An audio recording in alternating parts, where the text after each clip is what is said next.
Jordan this weekend in the Iran proxy drone attack at Tower 22. Our thoughts and prayers continue to be with them. Secretary Austin will be calling each of the families to personally relay his respects and is planning to attend the dignified transfer of remains at Dover Air Force Base on Friday as well. Of note, the U.S. Army Reserve announced earlier today that Specialist Kennedy Sanders and Specialist Breonna Moffett have been posthumously promoted to the rank of sergeant. We're also keeping our service members who were wounded in our thoughts and wish them all a speedy recovery. In terms of updates, at this time, we're currently tracking more than 40 U.S. service members with reported injuries ranging from lacerations to possible concussions pending TBI assessments. As previously briefed, 8 personnel were medically evacuated out of Jordan for follow-on care. 3 of those 8 were transported to Landstuhl Regional Medical Center in Germany, one of whom is reported to be in critical but stable condition. The other 2 service members are in fair and stable condition. After further examination by the Landstuhl trauma team, a determination will be made by medical staff whether any of these injured service members will require transfer back to the U.S. for further treatment. In terms of additional details about the drone attack itself, we know there are still many questions, to include how the one-way attack drone could have penetrated the facility's air defenses, its point of origin, and which specific Iranian proxy group is responsible. I can tell you that U.S. Central Command is continuing to look into all those important questions, and that we'll keep you updated as new information becomes available as we are able to. What we do know is that Iran-backed militias are responsible for these continued attacks on U.S. forces, and that we will respond at a time and manner of our choosing. While we do not seek to escalate tensions in the region, we will also take all necessary actions to protect our troops, our facilities, and our interests. Shifting gears, yesterday, the U.S. Ambassador to the Czech Republic, Bijan Sabé, and Czech Defense Minister Jana Černochová signed a contract for the purchase of 24 F-35 fighter aircraft.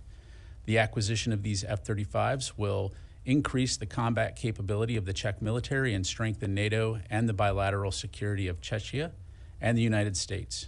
With the signing, the Czech Republic joins 18 countries, including 10 in Europe, that employ the F-35. As you know, all foreign military sales are coordinated through the U.S. State Department, so I would refer you to my colleagues at State for more information.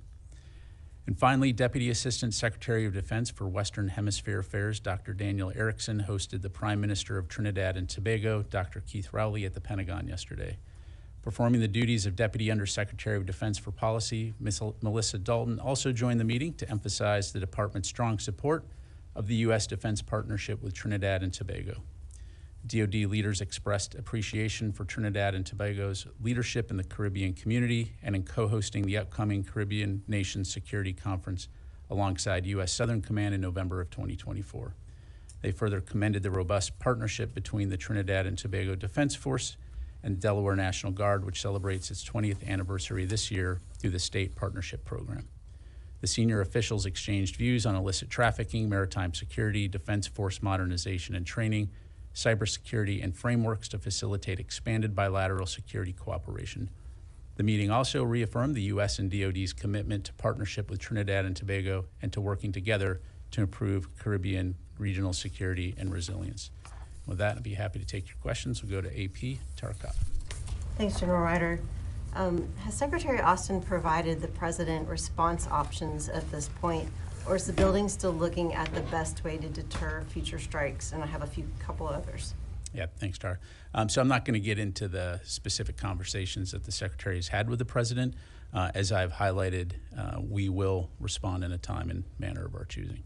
Is the building still evaluating options on how best to respond at this point? I'm not going to get into the specifics as it relates to potential future operations, other than, again, to reiterate that we will respond in a time and manner of our choosing. Well then, let's take it another way. You said from the podium the U.S. does not seek to widen this war, but how do you deter Iran, which has clearly supplied and endorsed some of these attacks, from keeping from doing this again and leading to another proxy attack on U.S. forces?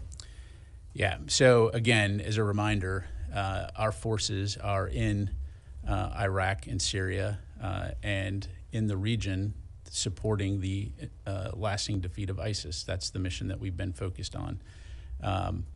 When we need to, we will protect our forces. Again, I'm not going to get into telegraphing or discussing potential future operations, other than to say, again, we will respond in a time and manner of our choosing. Jennifer.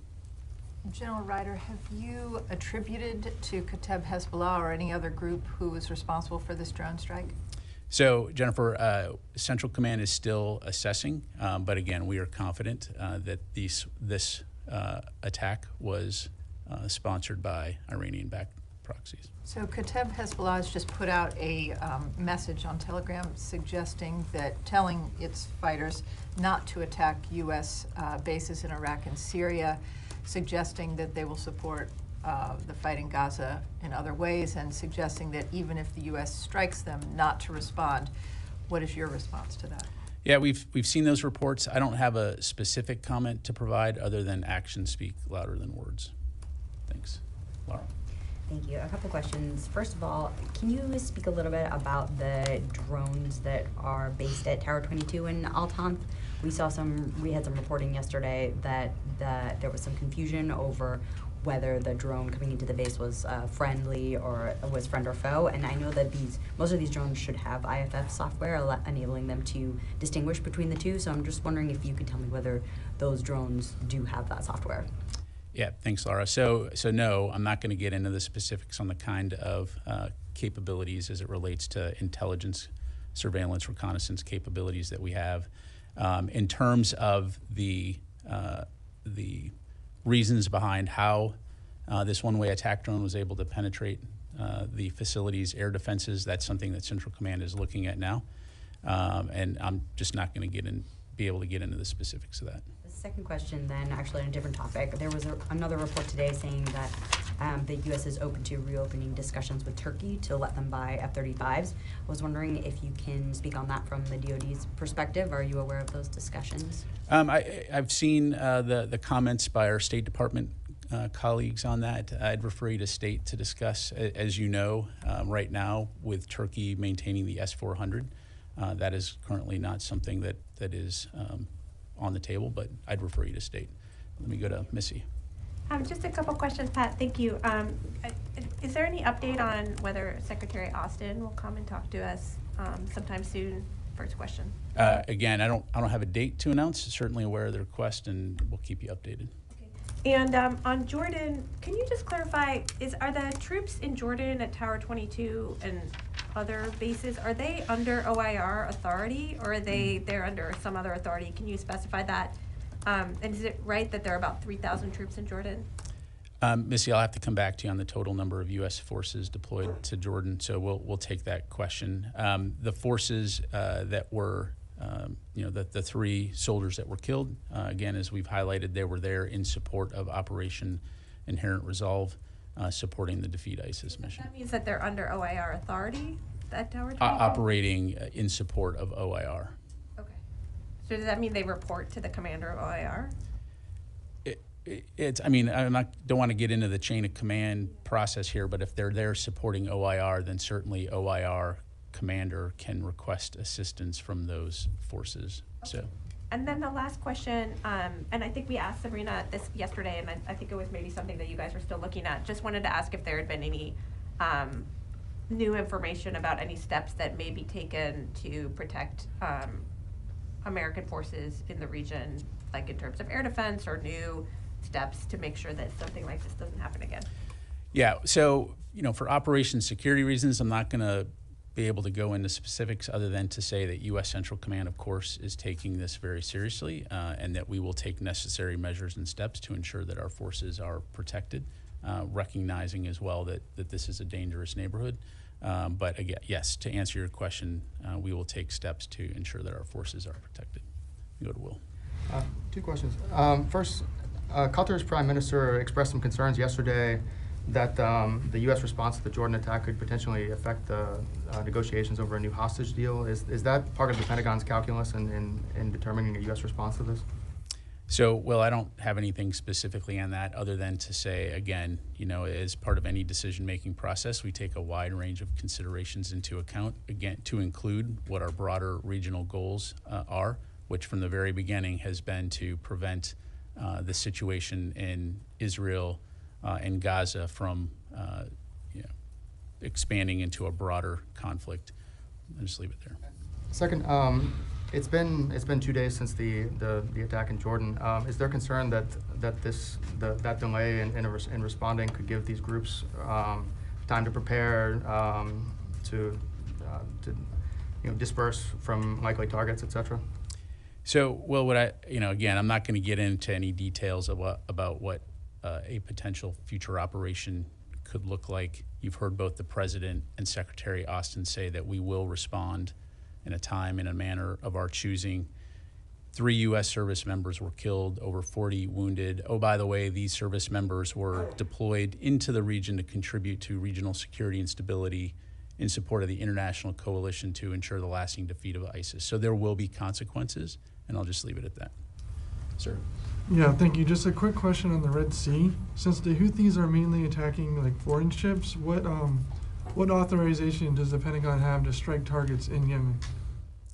Again, in terms of the strikes, these are all being taken under United Nations Section 51 in terms of right to self-defense. And again, our focus there is twofold. One, it's to protect international shipping and mariners that are transiting the Red Sea, as well as to degrade and disrupt Houthi capability to conduct these kinds of attacks. Fadi. I just have a follow-up on this, and then I have a separate topic. The Section 51 that you mentioned, I mean, before strikes on Yemen, Yemenis did not attack any U.S. ship. So what self-defense are you talking about? Defending international commerce is not part of the international law. Well, so what are you suggesting? What are you suggesting? Huh? What are you suggesting? I'm suggesting that when you refer to this section from the UN, you're saying U.S. was attacked by Houthis before the first strike. I'm saying that the January 11th. international community has been attacked by Houthis, and the U.S. working alongside international allies and partners are working together to help deter, degrade, and disrupt their ability to conduct these attacks. You referenced something in the UN that does not apply to this situation prior to the January first wave of attacks in Yemen. Fadi, I think that international mariners have the ability or have the right to be defended transiting international waterways. So happy to engage with you offline, but... No, but by their countries, not, I mean, okay. Okay. But Tom. my question, can I ask a different topic? I'll come back to you. Tom. Thanks, General. Just going back to Kataib Hezbollah, you have a pro-Iranian militia saying they're going to pause attacks on the US forces. I know you say actions speak louder than words. I just was wondering if you could talk a little bit about how that might change the calculus in the building. Would you be concerned that if you do strike KH or any other groups, then you are escalating in the face of them saying they're standing down, given that you've said, the administration has said that you do not seek to escalate? Yeah. Thanks, Tom. I'm just not going to get into hypotheticals, and I'm going to refrain from editorializing on those kinds of comments after 160 plus attacks against U.S. forces. Sir. So, but the same question, following on Tom's question, do you welcome the Kataib Hezbollah statement for suspicion of their attacks on your forces in Iraq, Syria? Do you welcome again, I've already provided a comment on that. So yesterday, the Pentagon officials met with the Peshmerga forces in Iraqi Kurdistan, and the committee reviewed the progress made towards Peshmerga reform. Could you speak of the nature of your cooperation with the Peshmerga forces, and how do you assess the reforms in the Peshmerga ministry? Yeah, well, as you know, I mean, we have a long-standing relationship going back many years with the Peshmerga as it pertains to its association with the Iraqi security forces. And so the statement that we posted yesterday, I think, lays out what efforts are being made to further bolster and strengthen that relationship within the auspices of the government of Iraq and the Iraqi security forces. And so we'll continue to use that opportunity to help ensure that our Peshmerga partners have the capabilities they need to support broader Iraqi security and stability. And when we have updates, we'll certainly pass that along. Let me go to the phone here real quick. Eric Schmidt, New York Times. Pat, can you give us a little bit of chronology on Sunday morning? What time did this the drone attack take place? How quickly were the most seriously injured? Were they medevaced to Iraq? and then just kind of looking ahead in terms of any additional air defenses that you may be moving to the region or realigning the region to do this, to help protect forces in place there.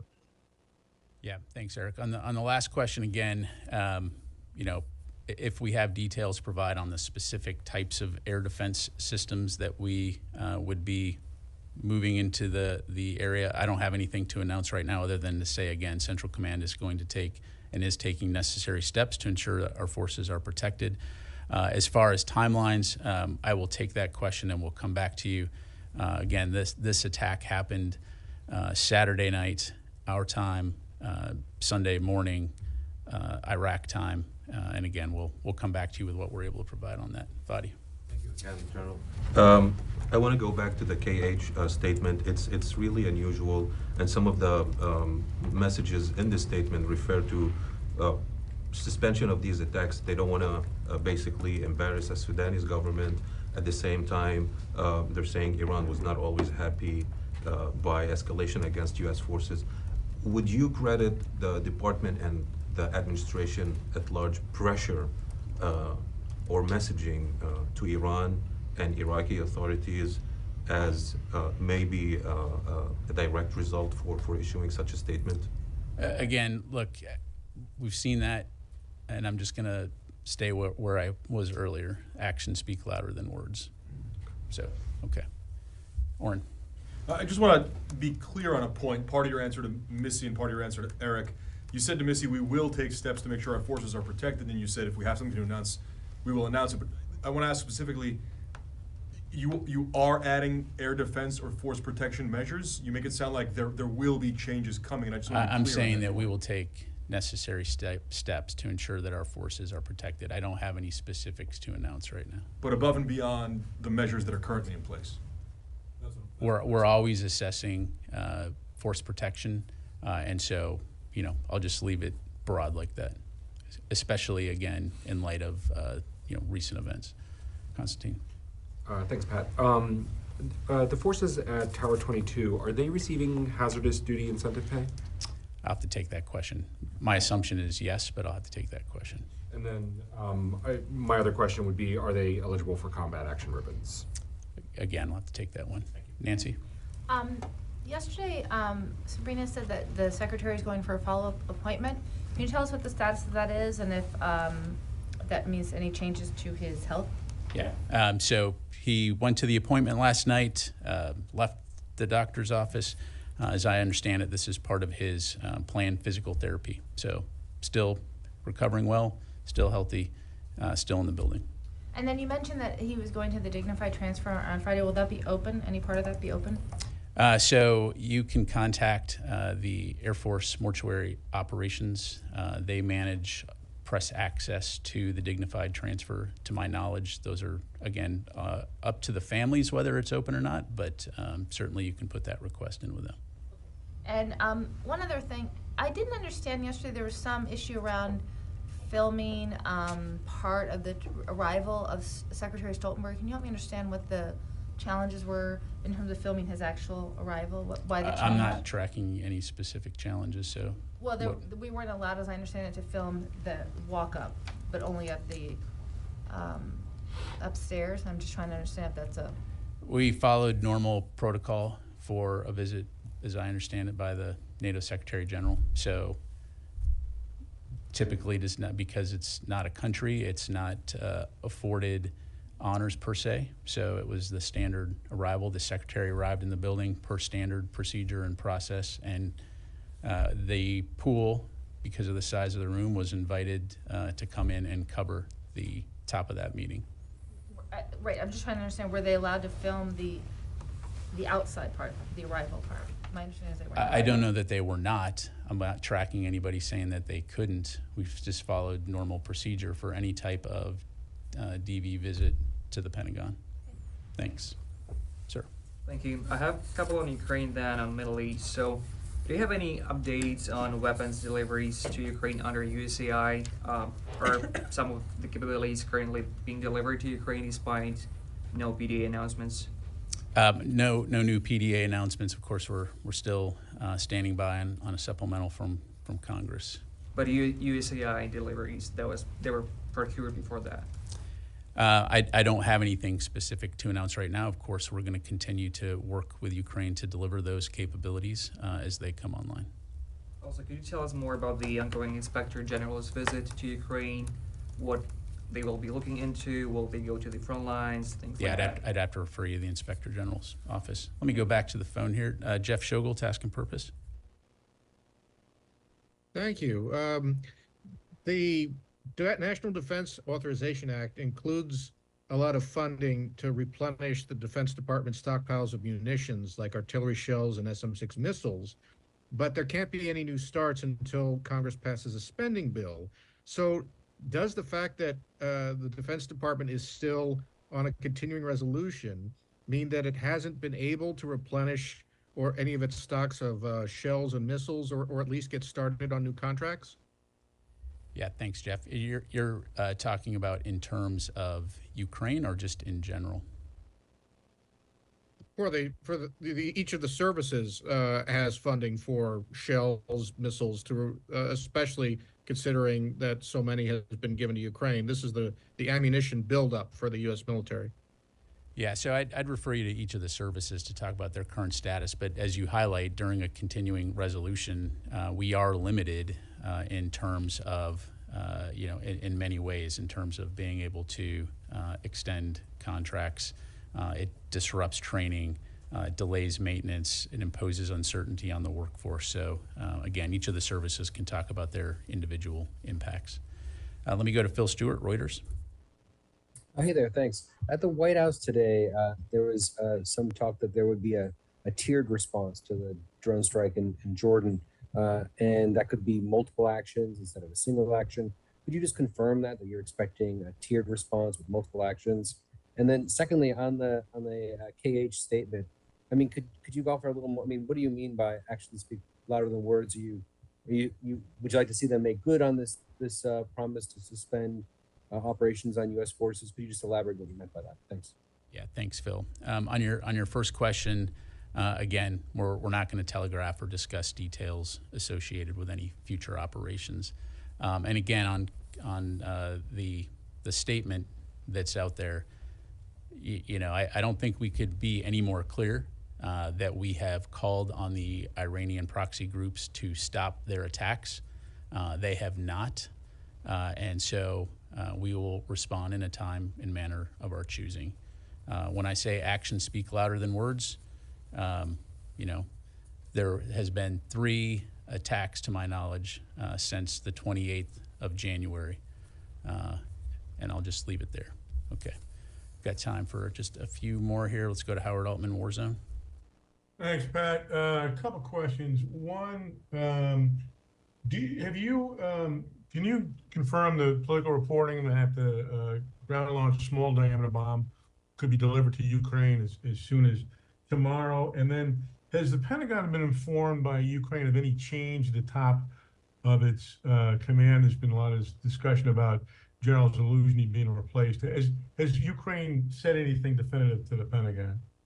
Yeah, thanks, Howard. On your latter question there, I'm not tracking any changes. Obviously, it's for Ukraine to discuss their internal domestic affairs.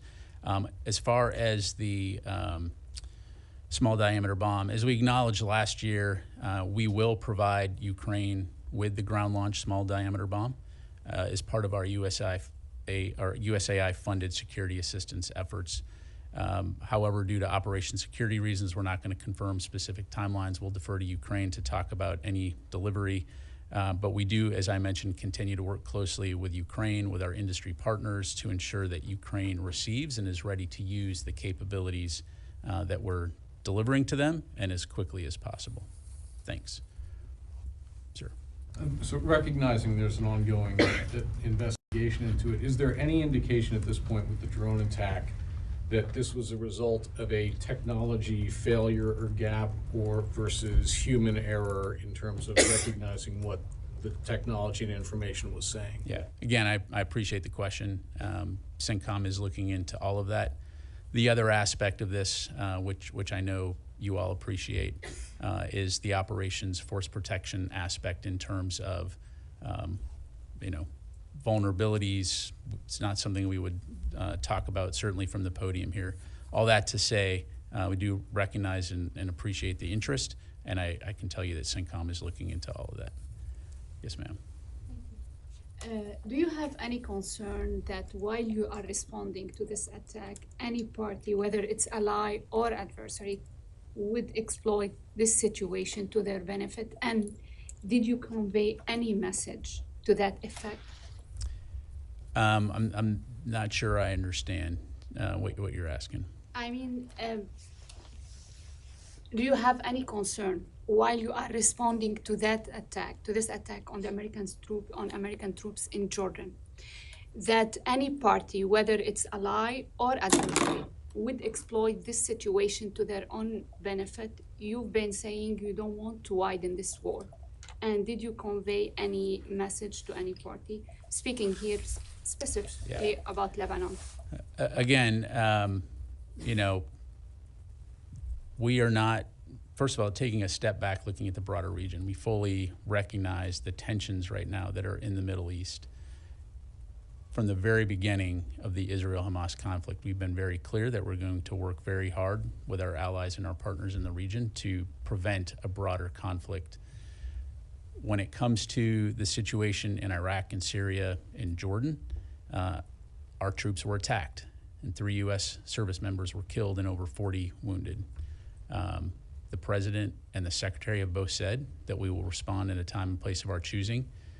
I'm, again, not going to go into details of what that could look like, other than the fact that there will be consequences, and I'm just going to, again, leave it right there. Nancy, last question. You mentioned earlier that CENTCOM is investigating.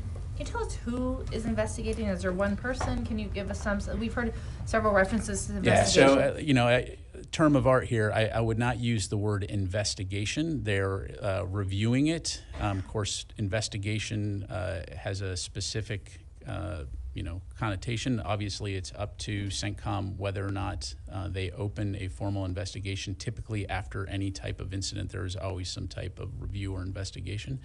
But my point is, you know, U.S. Central Command and leaders within the command are looking at this. I don't have a specific name to pass along to you, but I can tell you we're taking it very seriously. Right, but we heard the term yesterday. So what you're telling us is there's not one person who's looking into this?